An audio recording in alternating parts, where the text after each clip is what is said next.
अस्सलाम वालेकुम dear students, उम्मीद करता हूँ आप सब खैरियत से होंगे। मैं आपका science teacher sir Usman Saeed from अल-न्यूनिस हाई स्कूल। बेटा हम क्लास 7 का चैप्टर नंबर 8 डिस्कस कर रहे हैं और आज इसका लेक्चर नंबर है 27। लेक्चर नंबर 27 में हमने एक्सरसाइज को डिस्कस करना है और एक्सरसाइज का हम शॉर्ट क्वेश्चन करेंगे नंबर 9। ओके बेटा, शॉर्ट क्वेश्चन नंबर 9 को डिस्कस करने के लिए हम सबसे पहले शॉर्ट क्वेश्चन पढ़ते हैं।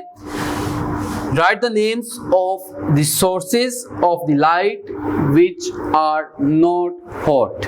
आपने ऐसे सोर्सेज ऑफ लाइट को लिखना है जो कि गर्म नहीं होते, जिनकी तपिश नहीं होती।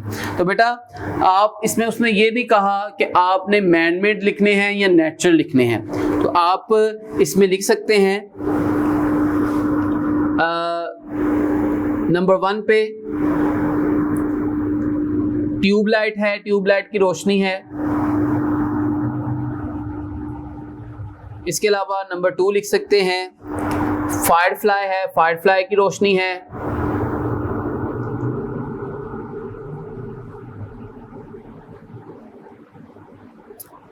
इसके अलावा मून है, चांद की रोशनी, स्टार्स की रोशनी,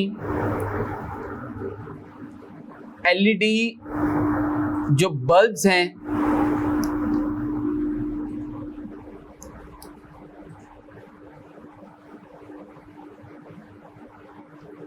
इसके अलावा कुछ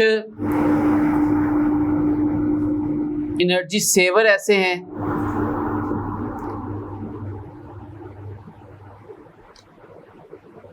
तो ये हमारे पास ऐसे ऑब्जेक्ट हैं जिनकी जो लाइट है वो गर्म नहीं होती, हीट नहीं देती।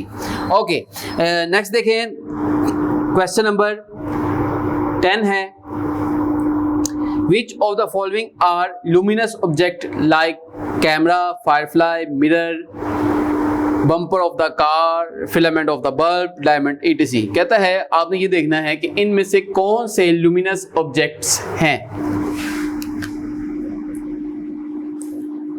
अब लुमिनस ऑब्जेक्ट्स उन्हें कहते हैं जो लाइट देते हैं, जो खुद बहुत लाइट देते हैं, उन्हें हम लुमिनस ऑब्जेक्ट कहते हैं। और नॉन लुमिनस ऑब्जेक्ट उसे कहते हैं जो लाइट नहीं देते। अब देखिए कैमरा जो है ये भी नॉन लुमिनस है, फायरफ्लाई लुमिनस है। तो पहला लिखेंगे फायरफ्लाई,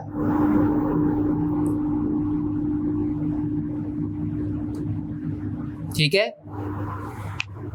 उसके बाद मिरर, मिरर भी खुद बहुत रोशनी नहीं देते।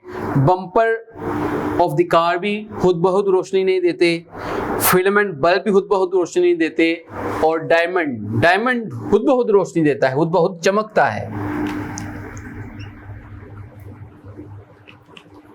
दूसरा है डायमंड।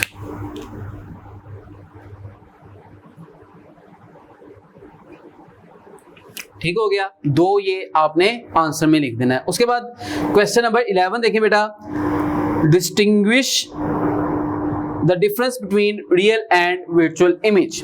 इंपॉर्टेंट शॉर्ट क्वेश्चन है, अंडरलाइन लाजमी कीजिएगा। सबसे पहले मैं रियल की बता रहा हूं। रियल इमेज क्या होता है?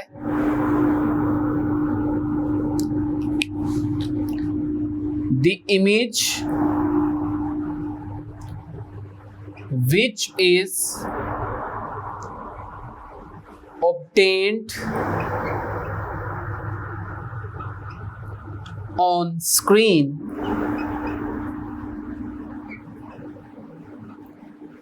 is called real image। ऐसा इमेज जो कि स्क्रीन पर बन जाए उसे हम रियल इमेज कहते हैं। और आगे हमारे पास वर्चुअल इमेज की डेफिनेशन करनी है। Virtual image, the image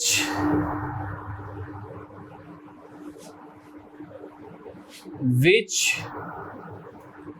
is not obtained obtained on screen is called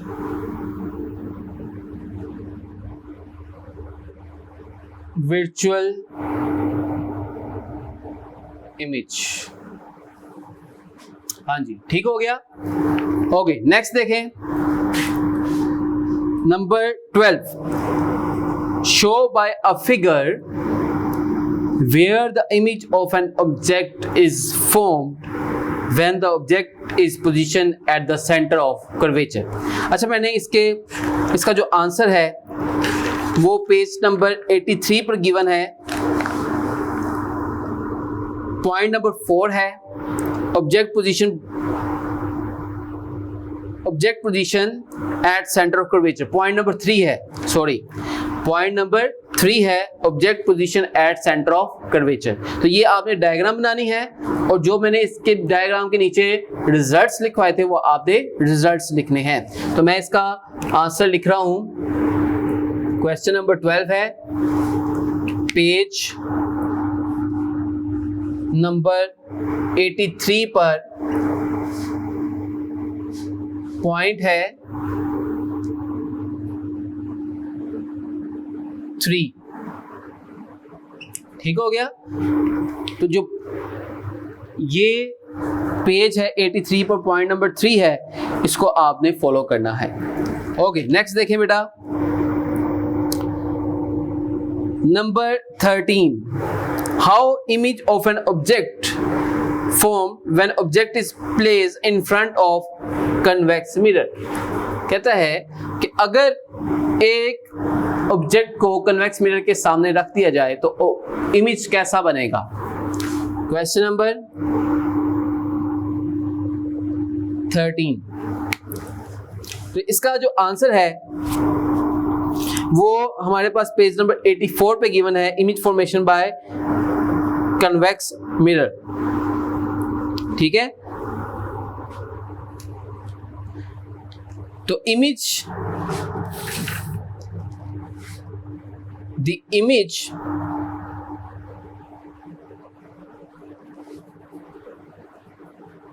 is bigger than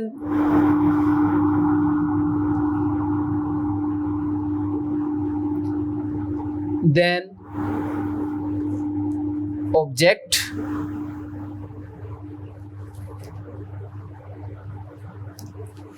and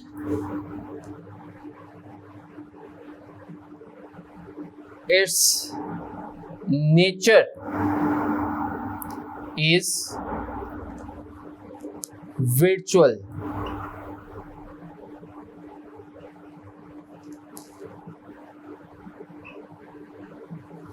ठीक है, तो ये जो जब भी कन्वेक्स मिरर के केस में हम इमेज देखेंगे तो वो साइज में बड़ा होगा लेकिन वर्चुअल होगा, गैर हकीकी होगा। इसका मतलब ये है कि जितना ऑब्जेक्ट है उसके साइज से बहुत बड़ा नजर आएगा। तो ऑब्जेक्ट का साइज हमें मालूम नहीं होगा कि ऑब्जेक्ट का असल में साइज कितना है, तो ये गैर हकीकी हो जाएगा, हकीकत से बहुत बड़ा हो जाएगा।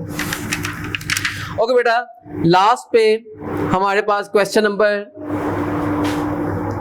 14 है।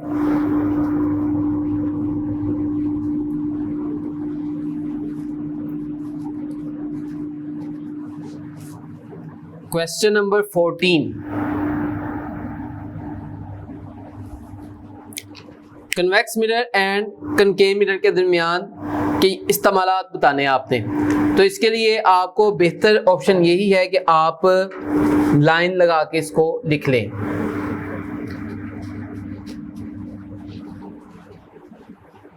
अगर आपने ऐसे लिखना है तो ऐसे भी लिख सकते हैं, चले ऐसे ही लिख लेते हैं। पहले लिखते हैं कनकेव मिरर के, concave mirror. Okay, concave mirror का पहला यूज देखें, शेविंग एंड मेकअप मिरर।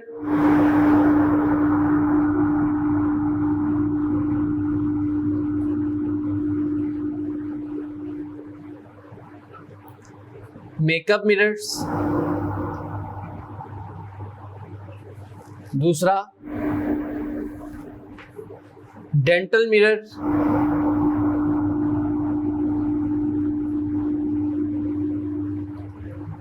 तीसरा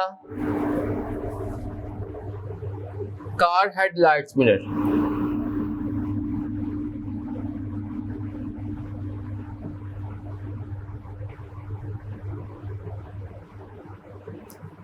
okay.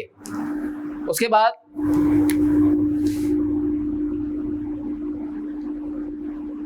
Convex mirror,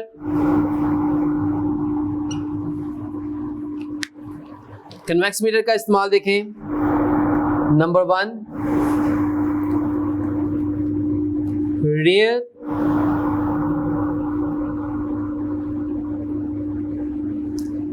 view mirror,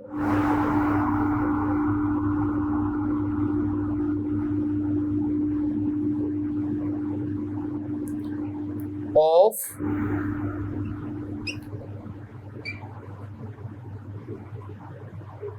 vehicles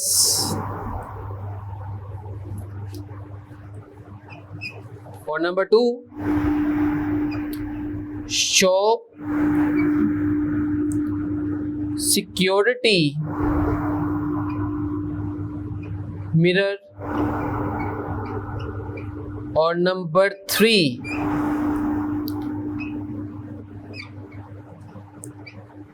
traffic mirror. ठीक हो गया। अच्छा, ये जो rear view mirror of the vehicle है, ये आमतौर पर गाड़ी के अंदर लगा होता है। सामने फ्रंट पे आपने देखा होगा, जो कि एक तकरीबन फुट का होता है, जिसकी मदद से हम देखते हैं कि पीछे से गाड़ियाँ आ रही हैं कि नहीं। या जब हम बैक करते हैं तो कभी कभी उस मिरर से देखते हैं। या जो पीछे सीट पे बैठा होता है उससे हम बात करने के लिए भी उस मिरर का इस्तेमाल करते हैं। तो ये कन्वेक्स और कनकेव मिरर के यूजेस हैं, इसको आप नोट डाउन कर लीजिएगा। नेक्स्ट हमारे पास बेटा आते हैं answer the long question. Describe an experiment to explain that light travel in a straight line. तो एक एक्सपेरिमेंट की मदद से हमने ये बताना है कि लाइट एक स्ट्रेट लाइन में हरकत करती है। तो उसके लिए हमारे पास जो एक्टिविटी है वो एक्टिविटी है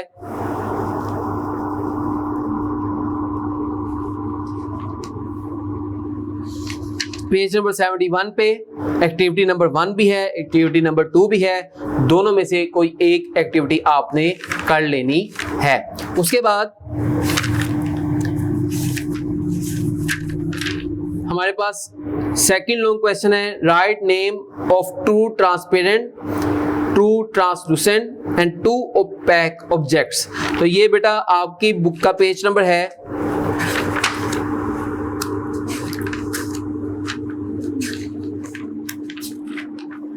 पेज नंबर 72 और 73। सबसे पहले ट्रांसपेरेंट का नाम लिखा हुआ है, पॉलीथीन है, वाटर है, ये ट्रांसपेरेंट ऑब्जेक्ट है। ओपैक में ब्राउन पेपर है, ठीक है। ब्राउन पेपर के साथ आप वाइट पेपर भी लिख सकते हैं। ये सारे ओपैक ऑब्जेक्ट्स हैं। इसके अलावा जो ट्रांसलूसेंट है उसमें ऑयली पेपर है, ग्राउंड ग्लास है। तो ये दो नाम आप लिख लीजिएगा। पहले में लिखना है आपने ट्रांसपेरेंट ब्राउन में पॉलीथीन एंड वाटर, ओपैक में brown paper and white paper. उसके बाद ट्रांसलूसेंट में ground glass and oily paper, ठीक है, एंड ऑयली पेपर। तो ये आपने दो नाम हर एक के लिख लेने हैं। उसके बाद हमारे पास नेक्स्ट लॉन्ग क्वेश्चन है, why shadow of an object is casted. Object का शैडो कैसे बनता है? Why shadow of transparent substance is not form. Transparent substance का शैडो क्यों नहीं बनता, ये भी हमने बताना है। और उसके लिए हम इसको स्टार्ट करेंगे पेज नंबर 73 और 72, पेज नंबर 72 और 73। सबसे पहले शैडो की डेफिनेशन करेंगे, पेज नंबर 73 पर है।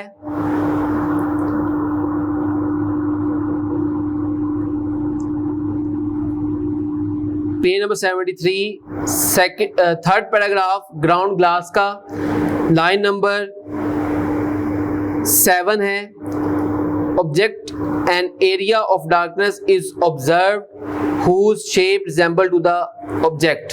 The dark area is the resembling the shape of the object is called shadow. ये आप लिख सकते हैं definition, the dark area is resembling the shape of shadow is shape of object is called shadow. तो shadow की definition और इसी ground और फिर स्टार्टिंग से लेके पेज नंबर 72 से लेके आपने पेज नंबर 73 का जो लास्ट पैराग्राफ है यहाँ तक इसको एक्सप्लेन करना है, शैडो ट्रांसपेरेंट ऑब्जेक्ट का क्यों नहीं बनता। Okay, describe the interesting, question number 4 है, describe the interesting fact about the shadow of an object form by the sun. तो ये आपसे पूछ रहा है लूनर एलिप्स का, लूनर एलिप्स के बारे में आपने एक्सप्लेन करना है।